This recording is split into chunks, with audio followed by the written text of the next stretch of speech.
प्रिय बंधू भगिनीनो, आज मी तणांचे दृष्टांत मत्ते अध्याय 13 वचन 24 ते 43 यावर चिंतन करत आहे. मत्तेच्या शुभवर्तमानातील या उतार्यात येशूने शिष्यांना सांगितलेल्या आणि त्याचा अर्थ स्पष्ट केलेल्या तणांच्या दृष्टांताचे वर्णन मत्तेने केले आहे. मी तणांचा दृष्टांत यावरील माझे चिंतन एका हृदयस्पर्शी कथेने सुरू करू इच्छितो.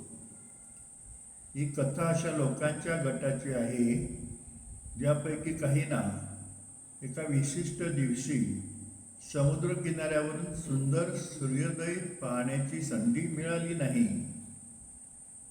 याच किनाऱ्यावर दररोज संध्याकाळी हजारो लोक सुंदर सूर्यास्त पाहण्यासाठी जमत असत. जो निरभ्र आकाश असताना समुद्र किनाऱ्यावर उपस्थित असलेल्या लोकांना पाहता येत असे. परंतु त्या विशिष्ट दिवशी त्यापैकी काहींना समुद्र किनाऱ्यावरून सुंदर सूर्योदय पाहण्याची संधी मिळाली, तर काहींना त्या दिवशी समुद्र किनाऱ्यावरून सुंदर सूर्योदय पाहण्याची संधी मिळाली नाही. कथा: एका विशिष्ट देशात एक प्रसिद्ध समुद्र किनारा होता, जिथे हजारो लोक आपल्या कुटुंबासोबत किंवा मित्रांसोबत संध्याकाळ घालवण्यासाठी जात असत. हा समुद्र किनारा प्रेमी युगलांसाठी एकत्र काही सुवर्ण क्षण घालवण्यासाठी एक आवडते ठिकाण आणि कौटुंबिक सहलीसाठी एक सुंदर अशी जागा होती. मित्रांना त्यांचे प्रेम आणि मैत्रीचे नाते वाढवण्यासाठी व अधिक घट्ट करण्यासाठी हे ठिकाण अगदी योग्य वाटत असे. वर्षातील एका विशिष्ट दिवशी लोकांना निसर्गाचा एक अद्भुत चमत्कार पाहायला मिळायचा. जेव्हा सूर्यास्त अत्यंत सुंदर आणि अविस्मरणीय असायचा. त्यामुळे निसर्गाचा हा चमत्कार, जो केवळ एका संध्याकाळपुरता मर्यादित असायचा, तो पाहण्यासाठी हजारो लोक त्या समुद्र किनाऱ्यावर गर्दी करायची. एका मित्रसमूहाने त्या वर्षी त्या ठिकाणी भेट देण्याचे ठरवले आणि आपल्या इतर काही मित्रांनाही या सहलीमध्ये सामील होण्यासाठी आमंत्रित केले. वर्षातील त्या विशिष्ट दिवशी तो नेत्रदीपक सूर्यास्त साधारणपणे संध्याकाळी 5:30 वाजता सुरू व्हायचा आणि केवळ 25 ते 30 मिनिटच टिकायचा.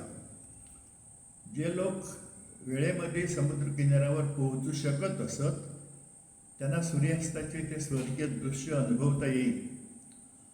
मात्र जे वेळेवर येऊ शकत नसत त्यांची तो सुंदर सूर्यास्त पूर्णपणे किंवा त्याचा काही भाग पाहण्याची संधी हुकत असे.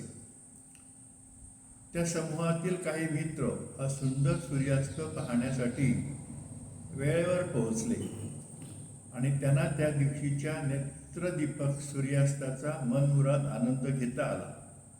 मात्र जे मित्र वेळेवर पोहोचू शकले नाहीत त्यांना तो सुंदर सूर्यास्त किंवा त्याचा काही भाग पूर्णपणे पाहता आला नाही.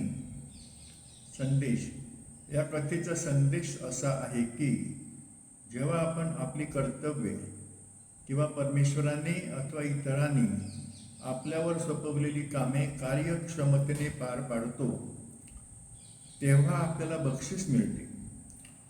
परंतु जेव्हा आपण ती कर्तव्ये किंवा कामे प्रभावीपणे पार पाडण्यात अपयशी ठरतो तेव्हा आपल्याला शिक्षा मिळते. संदर्भ: फादर पॅट्रिक यांच्या बायबल संबंधी चिंतनासाठी कथा. येशूने आपल्या शिष्यांना सांगितलेल्या तणांच्या दृष्टांताचा संदेशही हाच आहे. आपल्याला हे समजून घेणे आवश्यक आहे की येशूने हा तणांचा दृष्टांत यासाठी सांगितला होता जेणेकरून आपल्याला हे स्पष्टपणे कळावे की युगाच्या अंती आपल्या सर्वांचा न्यायनिवाडा होईल जर आपण येशूच्या शिकवणीनुसार आपले जीवन जगलो नसू तर परमेश्वर दूत आपल्याला आगीत टाकून शिक्षा करतील आणि जाळून टाकतील. जर आपण येशूच्या शिकवणीनुसार आपले जीवन जगलो असू तर आपल्याला बक्षीस मिळेल. बी पेरणारा या दृष्टांताचा अर्थ आणि त्याचे महत्त्व यावर आपण विश्वास ठेवणे आणि इतरांना जसे शिकवणे गरजेचे आहे. वर्षातील एका विशिष्ट दिवशी लोकांना निसर्गाचा एक अद्भुत चमत्कार पाहायला मिळायचा, जेव्हा सूर्यास्त अत्यंत सुंदर आणि अविस्मरणीय असायचा. त्यामुळे निसर्गाचा हा चमत्कार जो केवळ एका संध्याकाळपुरता मर्यादित असायचा, तो पाहण्यासाठी त्या दिवशी हजारो लोक त्या समुद्र किनाऱ्यावर गर्दी करायचे. एका वर्षी मित्रांच्या एका गटाने त्या ठिकाणी भेट देण्याचे ठरवले आणि आपल्या इतर काही मित्रांनाही त्या समुद्र किनाऱ्यावरील त्या स्थळाला भेट देण्यासाठी सोबत येण्याचे निमंत्रण दिले. वर्षाचे ते विशिष्ट दिवशी तो नेत्रदीपक सूर्यास्त साधारणपणे संध्याकाळी 5:30 वाजता सुरू व्हायचा आणि केवळ 20 ते 25 मिनिटेच टिकायचा. जे लोक वेळेत ते समुद्र किनाऱ्यावर पोहोचू शकत त्यांना सूर्यास्ताचे ते स्वर्गीय दृश्य अनुभवता यायचे. मात्र जे वेळेवर येऊ शकत नसत त्यांना त्या दिवशीचा तो सुंदर सूर्यास्त पूर्णपणे किंवा त्याचा काही भाग पाहता येत नसे. त्या गटातील काही मित्र हा सुंदर सूर्यास्त पाहण्यासाठी वेळेवर पोहोचले आणि त्यांना त्या दिवशीच्या त्या नेत्रदीपक सूर्यास्ताचा मनमुराद आनंद घेता आला. परंतु जो मित्र तो सुंदर सूर्यास्त पाहण्यासाठी वेळेवर पोहोचू शकले नाहीत त्यांना तो सूर्यास्त पूर्णपणे किंवा त्याचा काही भाग पाहता आला नाही. संदर्भ फादर पॅट्रिक यांच्या बायबल संबंधित चिंतनासाठीच्या कथा या पुस्तकाचे लेखन सध्या चालू आहे. येशू आपल्या शिष्यांची विनंती स्वीकारतो आणि त्यांना पेरणाऱ्याचा दृष्टांत पुढील प्रमाणे समजावून सांगतो. येशूने उत्तर दिले, उत्तम बी पेरणारा मनुष्यपुत्र आहे. शेत म्हणजे जग आणि उत्तम बी म्हणजे राज्याचे लोक. तण म्हणजे दुष्टाचे लोक आणि ते पेरणारा शत्रू म्हणजे सैतान.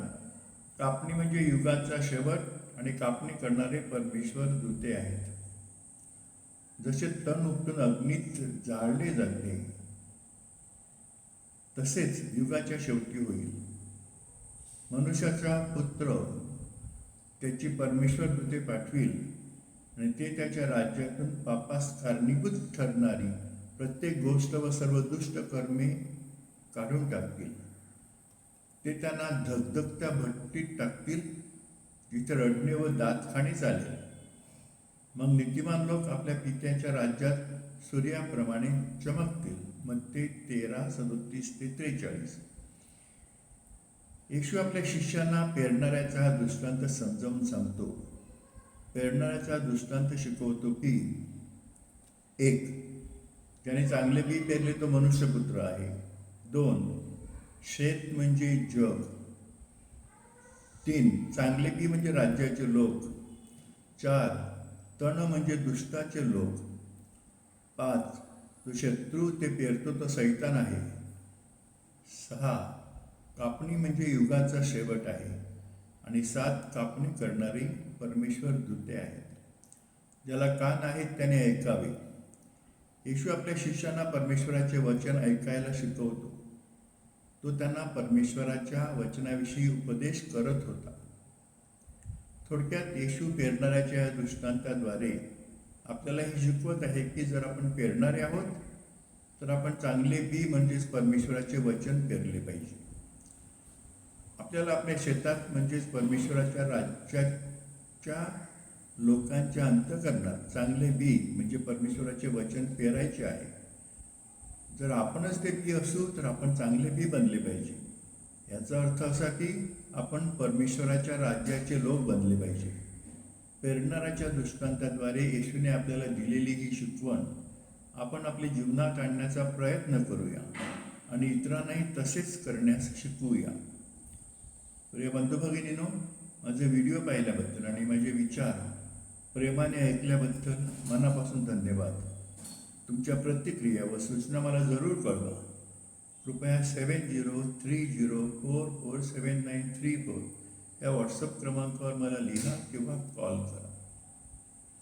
माझ्या व्हॉट्सअप चॅनल पॅट्रिक रिफ्लेक्शन्सवर बायबलवरील चिंतन, मानसोध्यात्मिक विषयांवरील व्हिडिओ, विचारलेख आणि निवडक प्रेरणादायी सामग्री उपलब्ध आहे. कृपया माझ्या चॅनलला फॉलो करा. माझे YouTube channel father doctor Patrick D'Souza ला भेट द्या व सबस्क्राईब करा. तसेच https://worldofemotions.in या वेबसाईटवरून ट्रेजर्स ऑफ ह्युमन पर्सनहूड हे पुस्तक ई-बुक व ऑडिओबुक स्वरूपात मोफत तुम्ही डाउनलोड करू शकता. माझे व्हिडिओ व चिंतन फेसबुकवरही उपलब्ध आहेत. कृपया ही माहिती तुमच्या मित्रांशी शेअर करा. वैयक्तिक मार्गदर्शनासाठी किंवा तुम्ही कॅथलिक असल्यास कन्फेशनसाठी माझ्याशी संपर्क साधू शकता. आता मी आपल्यासाठी प्रार्थना करतो. परमेश्वर तुम्हाला व तुमच्या कुटुंबियांना आरोग्य, आनंद व आशीर्वाद देवो. त्याचप्रमाणे तुमची सर्व स्वप्ने, इच्छा व आकांक्षा त्याच्या इच्छेप्रमाणे पूर्ण करो. आमेन. आभारी.